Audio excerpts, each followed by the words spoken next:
Hello and welcome to Going Medieval. I'm your host Survival Joe, and today we will be playing the Going Medieval Early Access. Going Medieval is actually something of rimworld-esque type of game, but it's set up in 3D and in the medieval times. So we're starting a new life, which means we will get 3 settlers. And now we can actually choose our settlement name and heraldry and whatnot. So I'm gonna actually design my own because I found it to be actually quite nice. So what I wanted to do is put a big I'm thinking of going sort of like, Swedish heraldry. We're gonna call the town Stockholm. So I'm just trying to find the ideal pattern, which means no pattern and the blue and yellow markings. So there we go. Yellow cross on the blue background. I think that will be looking perfect. So hold on. Pattern. Oh no, that's not pattern. That should be background, right? Yeah, background. Let's see. Blue pattern. Yes, blue color, and then symbol A should be yellow. Color yellow. Okay, that looks very Swedish to me. That sounds good. I'm actually gonna take that, and then we're gonna call the town Stockholm. There we go. Settlement name, Stockholm.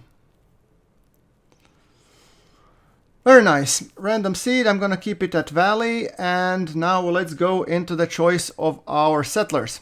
So with settlers, it's important that we focus on the key starting traits, and those we want to be botany, we want it to be construction, we want it to be intellectual, and if possible, we want at least one of them to have marksman over 10.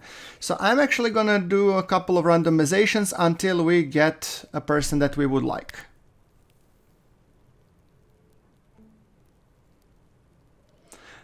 There we go. We're just gonna rename a couple of them. By the way, guys, I'm taking the submissions. If you want your name, just the first name, to be in this playthrough, do let me know in the comments below. We have Dan back, we have Joe for, me, Survival Joe, and since we don't have any female applicants yet, we're gonna call this Sweetienne, or Sweetienne, I don't know how it goes, Sweetienne, I guess. And as you can see, Dan is good at medicine and melee. Sweetienne, she's actually a marksman, which is also very good at botany and some tailoring. But otherwise she's dumb as a stump, sorry to say, intellectual 1. And then we have Joe Woodard, who I think is the brain of the matter. He's a regular smartass. Look at this, intellectual 28. But he's really lacking in everything else. Oh, and he's a number 10 marksman. Good, because and those 2 stars that you see, those indicate his preference, meaning how quickly will he be able to learn new skills. So we have both Joe and Dan who have interest in marksmanship. And Dan is a little bit more well-rounded character, which he has some culinary skills, intellectual not so much, construction interest for sure, and then speechcraft, so he may need to be the spokesman of the tribe. Right, let's embark on the adventure.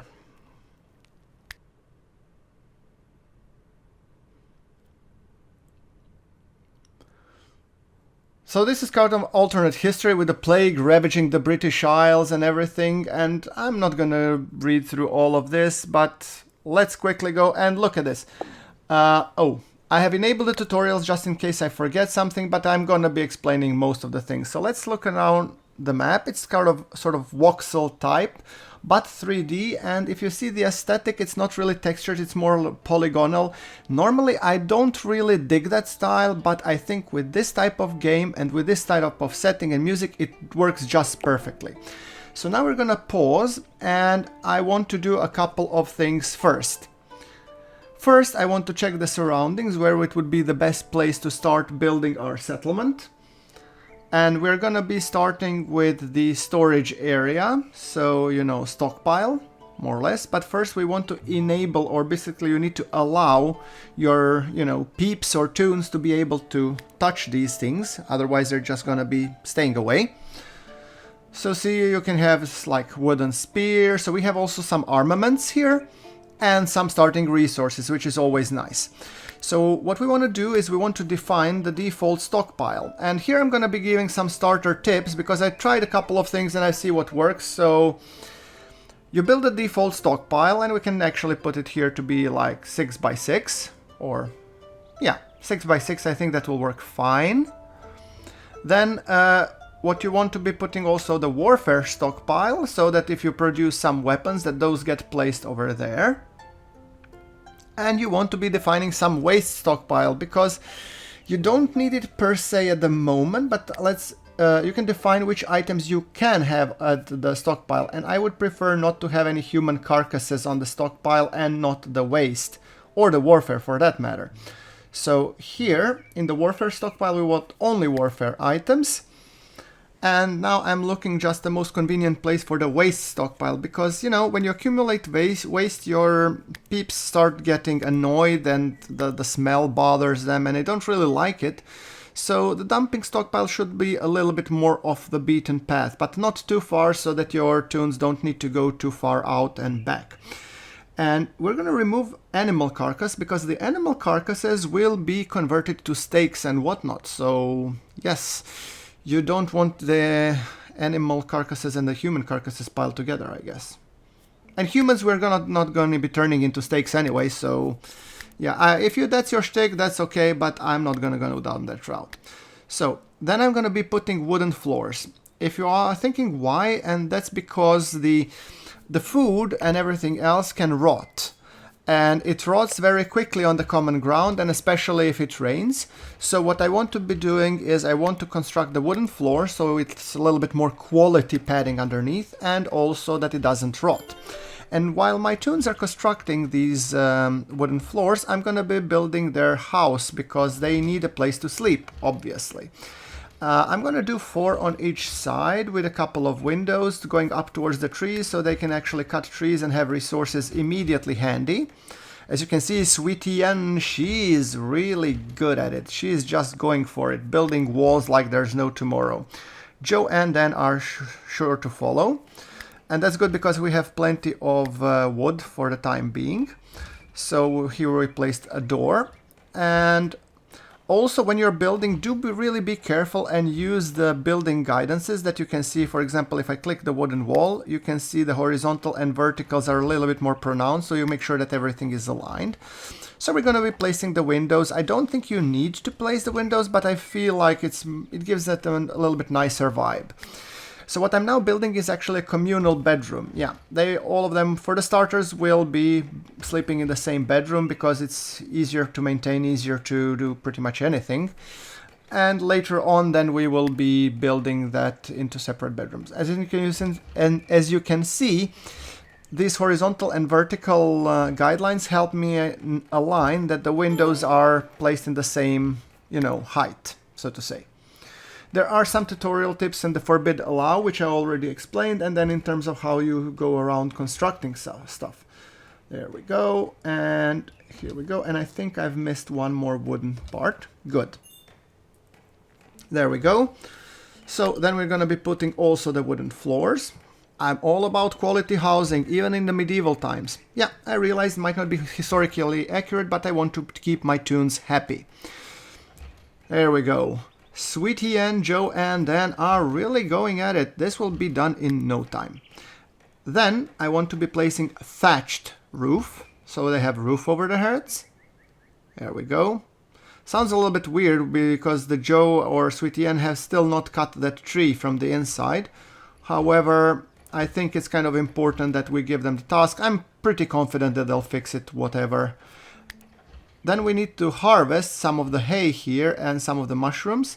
Hay mainly for the thatched roof, and mushrooms for, food, seasoning, whatnot. Now, let's pause there for a second, because I want to talk about a very important aspect, and that's jobs. So as you know, each of them has their own skills. For example, like Sweetie Ann is a good marksman with decent interest in learning. And she is also good in, so we will give her actually to a little bit higher priority to hunt. And given her high skill in botany, we're going to give her the tasks or a little bit higher priority to grow, harvest, and cut plants. Joe here, he is highly intellectual, which means he will be our main research guy. So he will be sitting at the research desk producing some notes. And how it works I'm gonna be covering once we actually start constructing the research table. He's also pretty decent at medicine, meaning he will have a chance to tend to the sick and wounded people as well. And he has high construction, so it only makes sense that we give him a little bit more priority in terms of constructions. Then on the other side, he is a melee beast and very high medicine skill and interest for hunting though, so we'll see. Yeah, alright.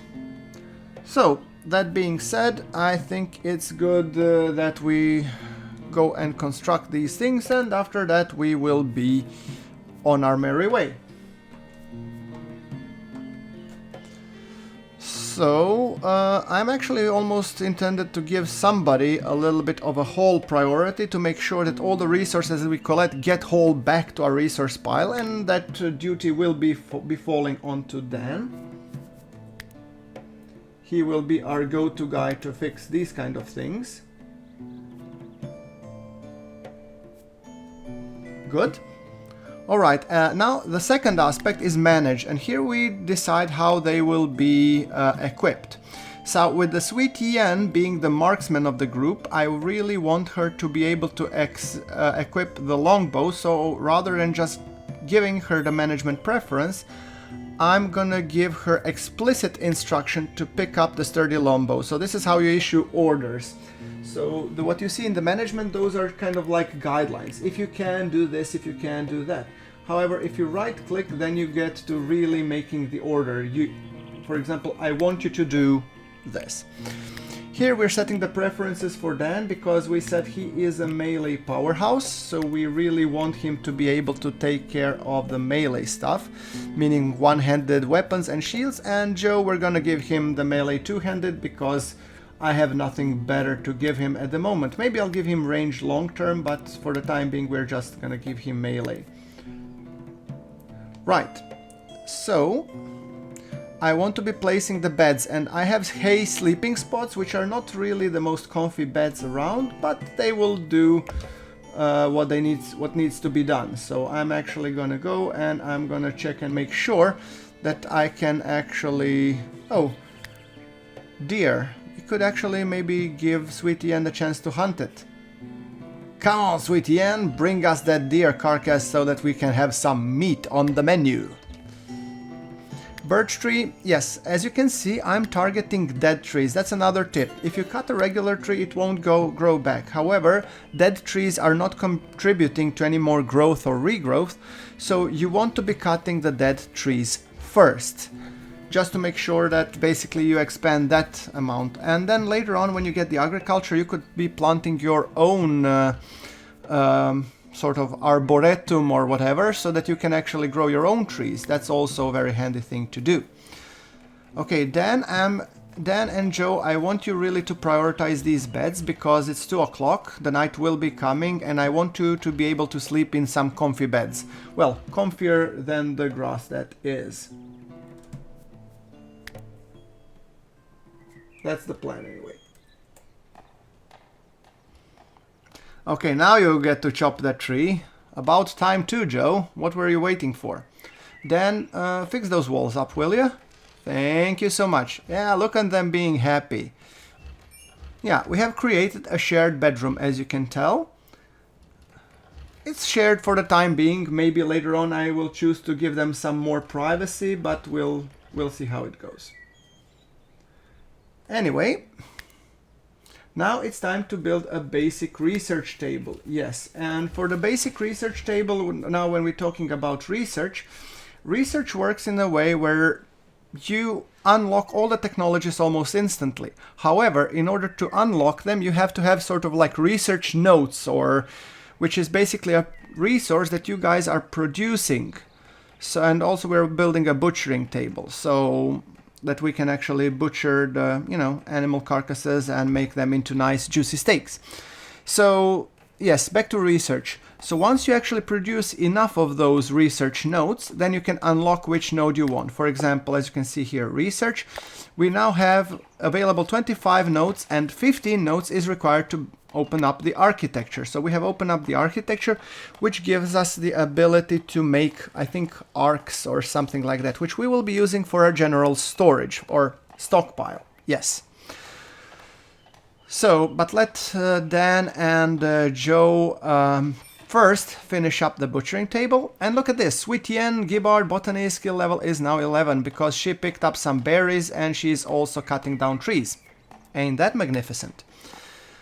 Then, after the butchering table, we need somewhere to actually cook the food and make the steaks and whatnot. So I'm gonna be building a campfire as well, somewhere here in the middle of the settlement. I like this idea being a centralized square. There we go, Sweet Yen. Yeah, she's cutting more. And Joe Water botany skill level is now 4. So, now, production here, you can select and you can say how many products. When it comes to raw meat, I want it to be producing forever. So, whenever you have a carcass, I want you to turn them into steaks. But when it comes to these chronicles, which is the research notes I've been talking about, here I'm saying build them until you have 30 of them. When you have 30 of them, leave the desk and do other stuff. So, and 30 being the floor, I think, top floor for pretty much any early on research, so I think that will be fine.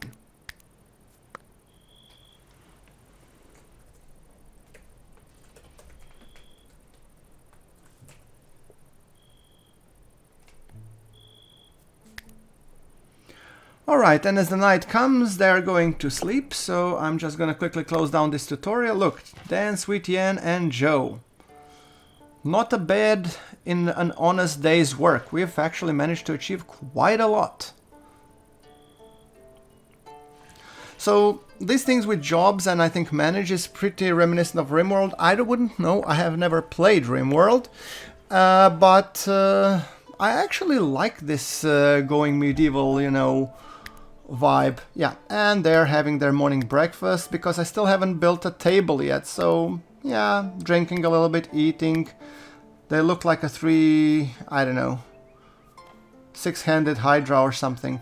So Dan goes off to, you know, butcher some more meat. Sweet Yen is going to cut that dead tree, and Joe is just taking a pint, if you will. After which I think Joe will be writing some notes, as you can tell, and we will be constructing the roof on top of, and we're gonna use the wooden beams. Wooden beams you need to unlock when you unlock the, I think, architecture, so it's the first thing that you do unlock. And this actually saves you a lot of wood in terms of resources when you want to be building like roofs. For example, you can build, you know, roofs on top of beams, and I'm gonna just rotate this so it looks actually nicer. There we go. Dan and Sweet Yen are already hammering it down. Beautiful. Dan back construction skill is now level 4, so see how quickly they're leveling up. Let's quickly take a look. Oh, I really like the close-up ability to do so. I mean, devs, thank you so much for building this. This is amazing. We can come in close and observe them going about their daily work. I don't know, I really dig this style, and if you guys like it, let me know in the comments below. I will be providing a little bit more close-ups of my toons going around their daily activities, for example, hand hunting, look at this, for example, cooking and whatnot. So Sweet Yen grabs some ingredients, and now she's gonna be making, what are you making, Sweet Yen? Are you making stew, or are you gonna make a goulash or something else? Note that in order to cook food, you really need the food, plus you need wood to be able to stoke up the fire. So I really like these nitty-gritty details that they're providing. And look at this, bones pile. Oh boy. I should probably do something with it.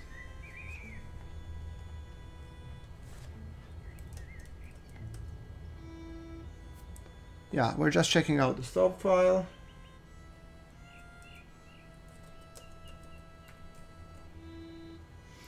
Right, so that thing being said, this is actually clay, so there are some resource deposits that we want to allow. So, for example, you have clay, you have limestone. Oh, look, and Dan is cooking. Look at him chopping with a knife. Don't chop your hand off, Dan, please. I'm gonna need it later on. He is preparing food. I also like how everything writes above, you know, Sweetie Ann, Dan is getting resources, Joy is writing the notes, and Sweetie Ann is holding to stockpile. Okay, there are some berries ready to harvest. Maybe Sweetie Ann will be taking that.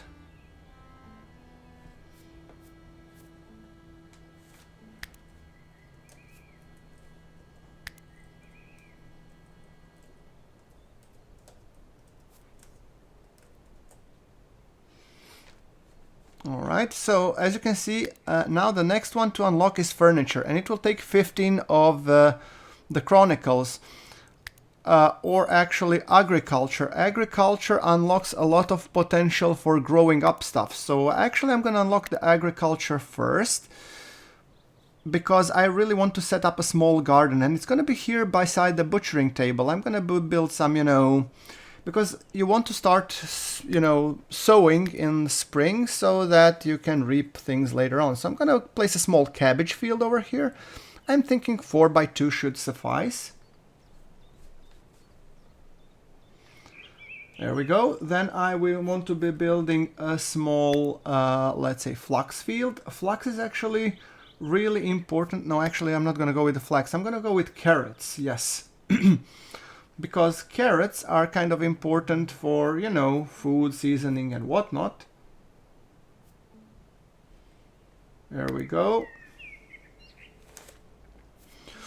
And then I'm going to be building a bigger flax field, because flax is actually used, I don't know if I'm pronouncing it correctly, but flax is used when you are building, when you're doing tailoring later on. So I want to have a healthy supply of flax.